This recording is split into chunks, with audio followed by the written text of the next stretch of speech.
Everyone. इससे पिछले lecture में हमने करेक्टनेस को चेक किया था बाय द डायमेंशनल एनालिसिस। आज के लेक्चर में हम लोग करेंगे कि how to derive a formula using the knowledge of dimensional analysis, कि हम किस प्रकार से किसी फॉर्मूला को ड्राइव कर सकते हैं। और कंसेप्ट वही रहेगा हमारा जो डायमेंशनल एनालिसिस को यूज़ करेंगे हम। तो जो नेक्स्ट एप्लीकेशन आती है डायमेंशनल एनालिसिस की वो है to check correctness to derive a formula, to derive a formula on basis of dimensional analysis. आपको एक फॉर्मूला डेराइव करना है, तो आप फॉर्मूला डेराइव करने के लिए जो प्रिंसिपल है उस प्रिंसिपल को कैसे यूज़ करेंगे। पिछली बार भी हमने वही यूज़ करा था, प्रिंसिपल ऑफ होमोजेनिटी, और अब की बार भी इस लेक्चर में भी हम लोग वही यूज़ करने वाले हैं, principle of homogeneity. According to that principle in a correct formula, जो डायमेंशनल फार्मूला था लेफ्ट हैंड साइड का वो बराबर होता है राइट हैंड साइड के डायमेंशनल फार्मूले की। तो आप यदि किसी फॉर्मूले को डेराइव करना चाहते हैं यूजिंग डायमेंशनल एनालिसिस, तो आपको ये पता होना चाहिए कि वो फॉर्मूला जो है, वो क्वांटिटी जो है, वो किन किन फैक्टर्स के ऊपर डिपेंड करती हैं। For example, you are given that, आपको ये दिया गया है सेंट्रीपिटल फोर्स डिपेंड्स ऑन, मान लेते हैं एग्जाम्पल लेते हैं कि centripetal force depends on mass of body, जिसको रिप्रेजेंट किया गया है स्मॉल m से, velocity with which it is moving, velocity of body जिसको मैंने रिप्रेजेंट किया v से, and radius of the circular path,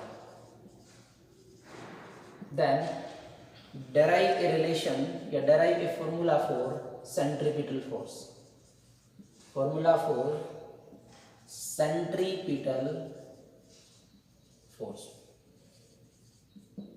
जिसको मैं F से रिप्रेजेंट करता हूं, कैपिटल F से रिप्रेजेंट करा जा रहा है। तो बेसिकली बात यहाँ जो गिवन है आपको, वो गिवन है सेंट्रीपिटल फोर्स जो है, बताया ये गया कि सेंट्रीपिटल फोर्स है वो डिपेंड करता है मास पे, डिपेंड करता है वेलोसिटी पे, डिपेंड करता है on the radius of the circular path which is represented bye r, small r। आपको इतना बताया गया कि इनके ऊपर डिपेंड करता है। ये चीज़ आपको नहीं बताई गई है कि वो स्क्वायर पे है, क्यूब पे है, या डायरेक्टली है, इन्वर्सली है, क्योंकि ये चीज़ यदि आपको बता दिया जाएगा तो आप फॉर्मूला डायरेक्टली ही उसको बता सकते हो कि फॉर्मूला क्या है। आपको मतलब बेसिकली निकालना यही चीज़ें हैं कि वो इन चीज़ों पे डिपेंड करता है, सेंट्रीपिटल फोर्स मास, वेलोसिटी और रेडियस पे डिपेंड करता है, तो वो किस प्रकार से करता है। तो इस चीज़ को फाइंड आउट करने के लिए हम लोग यूज़ करेंगे प्रिंसिपल ऑफ होमोजेनिटी और the knowledge of dimensional analysis. Then how will we proceed, let us consider, हम ये कंसीडर करते हैं कि the centripetal force that is represented by capital F, ये जो सेंट्रीपिटल फोर्स है ये जो है ना, ये डिपेंड करता है, मैंने मान लिया इस चीज को कि is directly proportional to m raise to power a, मतलब मास की पावर a पे डिपेंड करता है ये। दूसरा इक्वेशन आप इसको एक का नाम दे सकते हो, f is directly proportional to v raise to power b, मतलब वेलोसिटी की पावर आप लोग b बता रहे हो, उसके ऊपर डिपेंड करता है, and f is directly proportional to r raise to power c। ध्यान दें, आपको नहीं पता ये इन्वर्सली डायरेक्टली, हमने सिर्फ कंसीडर किया a, b और c, ये जो पावर्स थी जिनके ऊपर ये फोर्स डिपेंड करता था उनको हमने सिंपली कंसीडर किया है। तो यदि आप a, b और c की वैल्यू यदि निकाल लेते हो, इनकी वैल्यू यदि आपको पता चल जाएगी तो आपका फॉर्मूला भी डेराइव हो जाएगा। इनको पुट करेंगे और फॉर्मूला आपका तैयार है। तो आइए तीनों इक्वेशंस को सबसे पहले हम लोग कंबाइन कर देते हैं। तो जब इनको कंबाइन किया, तो कंबाइन करने के बाद f is directly proportional to m raise to power a, v raise to power b and r raise to power c, ये आपकी बनती है इक्वेशन। अच्छा, प्रोपोर्शनलिटी का साइन हटा दो, प्रोपोर्शनलिटी का साइन हटाया तो आ गया m raise to power a, v raise to power b और r raise to power c। एक कांस्टेंट लगा दिया जाता है, जब भी प्रोपोर्शनलिटी का साइन हम हटाएंगे हमेशा एक कांस्टेंट को लगा के रखेंगे इसमें।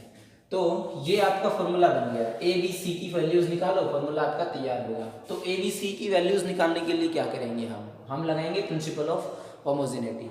और वो क्या था कि यदि फोर्स क्या है, फोर्स का डायमेंशन फॉर्मूला mlt - 2 इधर k is a constant, dimensionless constant है। m raise to power a, m क्या था मास, मास का dimension formula m raise to power a। v क्या है वेलोसिटी, वेलोसिटी का dimension formula lt minus 1 power उसकी b and r is the radius. और radius is a type of length. Radius क्या है, एक प्रकार की लेंथ होती है, तो लेंथ होती है तो लेंथ का डायमेंशन फॉर्मूला कितना होगा l होना, और ये आ गया उसकी पावर c है।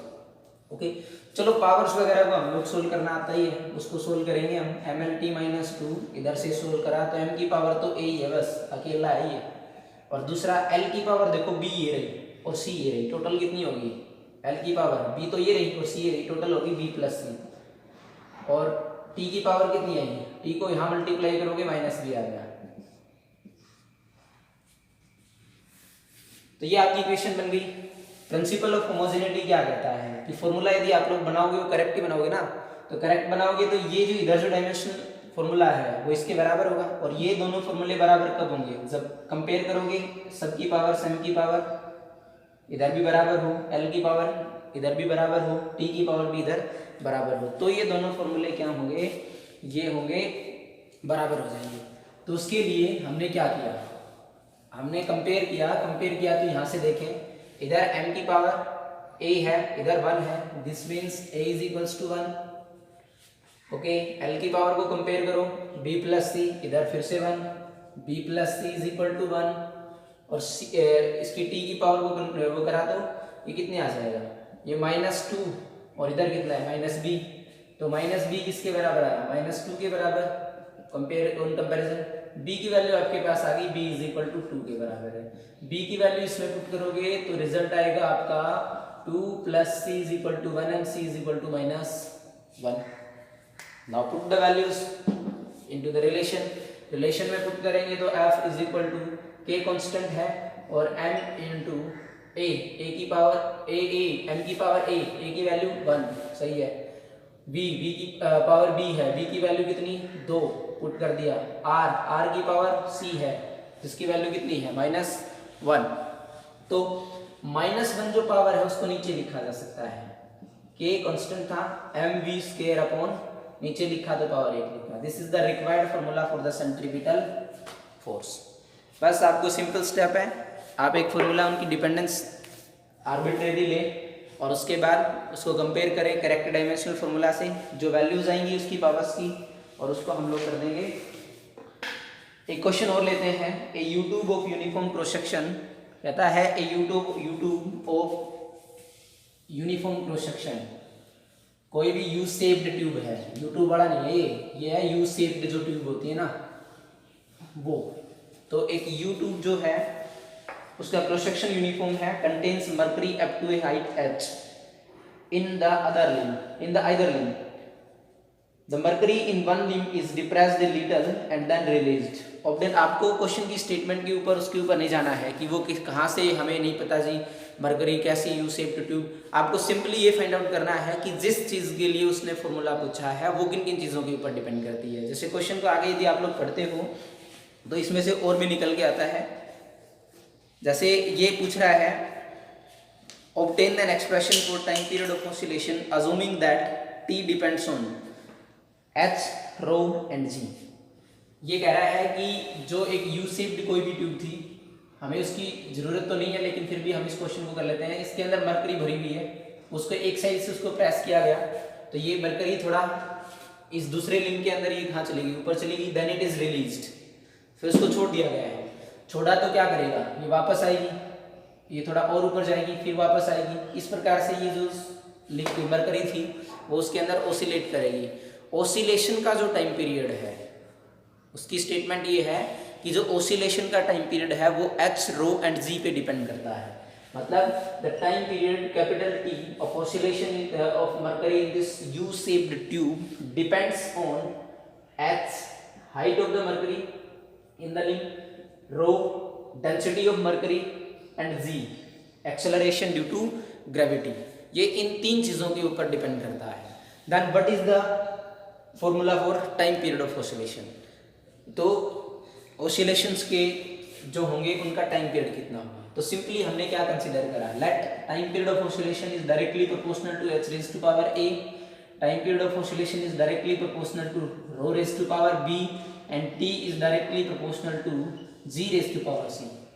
There are again we have three equations, one equation number 2, equation number 3. On combining these three equations we will get t is directly proportional to h raised to power a, rho raised to power b and g raised to power c. Clear? Now what is the dimension formula of acceleration due to gravity? किसी भी प्रकार का acceleration हो, acceleration का मतलब change in velocity upon time, और यदि acceleration है तो एक्सेलरेशन का डायमेंशन फॉर्मूला होगा L(t-2). h is the height and height is a type of length, और यदि हाइट एक लेंथ है तो लेंथ का डायमेंशन फॉर्मूला L, लेंथ का डायमेंशन फॉर्मूला L आ गया। व्हाट अबाउट डेंसिटी, इसको फाइंड आउट करो कि डेंसिटी का डायमेंशन फॉर्मूला क्या होगा। डेंसिटी क्या होती है? डेंसिटी होती है मास अपॉन वॉल्यूम, और वॉल्यूम जैसे बताया गया था mass into L into B into H, simple formula है। मास का डायमेंशन फॉर्मूला m, एल का लेंथ का l, इसका भी l, इसका भी l, तीनों l ऊपर गए तो डायमेंशन फॉर्मूला आ जाएगा ml-3। ये किसका डायमेंशन फॉर्मूला था? ये था डेंसिटी का। ओके, हमें सबके डायमेंशन फॉर्मूले मिल चुके हैं, इक्वेशन आपकी ये बन चुकी है। जब प्रोपोर्शनलिटी का साइन यहाँ से हटाने वाले हो, हटाओगे तो बराबर पुट करोगे, बराबर पुट करोगे तो साथ में एक कांस्टेंट भी पुट करना होगा, कर दिया वो भी। h raise to power a, rho raise to power b, as it is रख दो इनको, क्योंकि a इनकी वैल्यूज तो हमें अभी तक पता ही नहीं चली, वैल्यूज निकालने का ही अपना काम है, उसी को निकालने की कोशिश करेंगे। ये है टाइम पीरियड, टाइम है तो डायमेंशन फॉर्मूला भी क्या होगा, t, मतलब t है तो इस साइड जो लेफ्ट हैंड साइड थी इस फॉर्मूले की, उधर m की पावर 0, l की पावर 0, सिर्फ t की पावर 1 है, is equal to k dimension length constant है, कोई डायमेंशन फॉर्मूला नहीं। h क्या है? Height type of length l, power a, density अभी निकाला ml-3 raise to power b, acceleration Lt-2, acceleration का Lt-2 पावर c, इधर फिर कितना है m raise to power 0, l raise to power 0 और t as it is equals to, यहाँ देखो m की पावर कितनी है? a की है सिर्फ, ना यहाँ ना यहाँ, यही है पावर कितनी? b के बराबर, तो ये आ गई पावर उसकी भी आई m raise to power b। l देखो कितने हैं भाई, l की पावर a तो ये रही, l की पावर -3 भी ये है, और l की पावर c ये रही, टोटल कितनी हो जाएगी l की पावर? a -3b और प्लस c, यहाँ पॉजिटिव है, इंटू t की पावर कहाँ आता है t? सिर्फ एक ही जगह पे है, -2c। वही बात है, comparison on comparison, you will get b is equal to 0, और यहाँ इनको कंपेयर करा तो इसकी l की पावर कितनी? a -3b plus c is equals to इधर कितना? 0, और यहाँ आ गया t की पावर कितनी है? -2c, और इधर कितनी है? 1, -2c is equal to 1, then c is equal to -1/2। एक इक्वेशन आपको मिल चुकी है, c की वैल्यू आपको पता है, b की वैल्यू आपको पता है, दो चीजों की वैल्यू आपको पता चल चुकी है। a की वैल्यू आराम से निकाल सकते हो, a माइनस कैसे निकालेंगे? a -3b तो 0 है, और प्लस c कितना है? -1/2 is equal to 0, then a is equal to इधर आ गया 1/2, खत्म ही बात। तो यहां पता चला आपको कि t इज इक्वल टू, फॉर्मूले में पुट करेंगे constant k, s raise to power a की value 1/2, rho raise to power 0, मतलब डेंसिटी पे टाइम पीरियड ऑसिलेशन का डिपेंड नहीं करता है। ठीक है, ये बात अब पता चली, पहले तो हम कंसीडर करके चले थे क्योंकि उसने बताया था कि इन चीजों के ऊपर वो डिपेंड करता है। तो यहाँ पावर b की वैल्यू 0 आ गई, जिसका मतलब वो उसके ऊपर डिपेंड नहीं करता। And g raise to power -1/2, क्योंकि g की पावर थी c और c की वैल्यू कितनी है? -1/2। अब आप इसको लिख सकते हो t is equal to k into s raise to power 1/2, इसको नीचे लेके आओगे तो कितना आ जाएगा? g raise to power plus हो जाएगी, माइनस पावर थी, और 1/2 पावर को हम लोग लिख सकते हैं रूट में h/2। जी, this is the required formula for the time period of oscillations of a liquid या mercury in a U shaped tube. तो ये सिंपल सा आपका क्वेश्चन था कि how you can derive a formula using the knowledge of dimension analysis using the principle of homogeneity. तो simply आपको हमेशा हर प्रकार के फॉर्मूले को डेराइव करने में ये याद रखें कि ये जो है डायमेंशनल एनालिसिस का यूज़ आप लोग सिर्फ 3 इक्वेशंस बना के यूज़ करोगे। यदि आपके किसी फॉर्मूले में 4 है तो उनमें से किन्हीं भी 2 को कंबाइन करते हुए आपको मतलब कोशिश ये रखें कि आप इसके अंदर इक्वेशन 3 बनाएं। ठीक है, ओके, थैंक यू।